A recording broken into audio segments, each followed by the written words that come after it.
The RCMP are moving with purpose in northern Manitoba, searching vehicles at check stops in and out of the community, and taking a careful look at train tracks in the area. Their goal is to find any trace of the two young men, now homicide suspects. RCMP say they believe MacLeod and Bryer Schmegelsky are still roaming this area, and that's the fear of people living here. Oh, is there one right there? Yeah, that's one of them. And were all the other matches pretty much in this area? Yeah, there was a lot of burnt matches. Billy Beardy is still wary coming to this spot. On Monday, he snapped these photos of the burning SUV that police say the suspects were driving, all with his wife and 6-year-old daughter by his side. So we sat here for like 45 minutes before anyone even got here. They could have been sitting in the bush watching us, and like me and my wife and daughter were here just sitting here, like even if they just come out of the bush, and we would have probably just helped them out, because it's just pretty much the way we all are around here. Police are working with specialized units, including crisis negotiators. This is a dynamic and unfolding situation.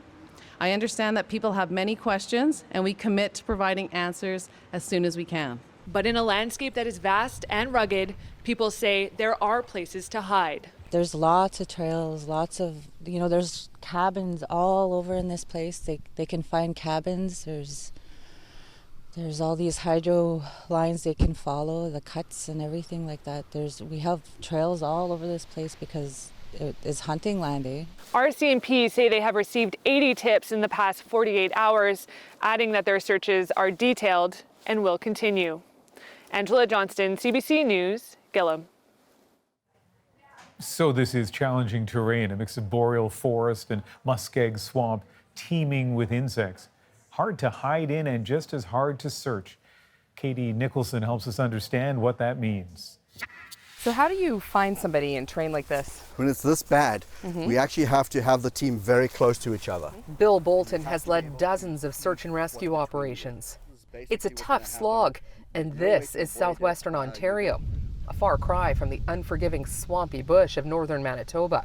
Now we are getting eaten by bugs here. They are, and they will be too. Up north, they are big bugs, as you said. Yeah. That may in itself want to bring them out. His experience gives him a good idea of what searchers and the suspects are up against. Right now, they're in flight or fight. Bolton says searchers aren't likely looking for footprints so much as this, broken foliage. Searchers rarely work without help from four-legged experts, but Bolton says tough terrain can be hazardous for dogs focused on a scent. The challenge is mainly terrain.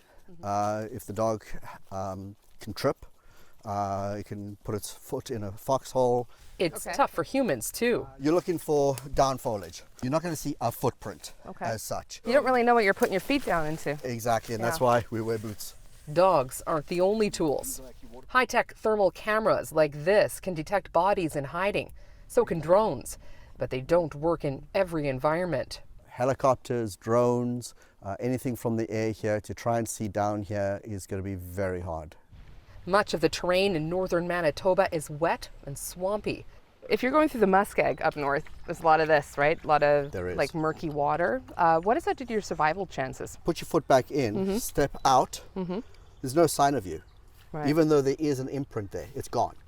So in regards to the tracker, that's going to be very hard. In regards to you, it's going to be very hard to walk on. Schmegelsky and MacLeod are experienced campers, but may not have faced a challenge like northern Manitoba. And the longer the search goes on, Bolton believes their odds of being captured drop. Because they're going to either have to go back into civilization, where they're going to be notified that you're here, or you're going to stay in the bush, which means I'm either going to be dehydrated, disorientated, and eventually I'm not going to live much longer. Katie Nicholson, CBC News, Baden, Ontario.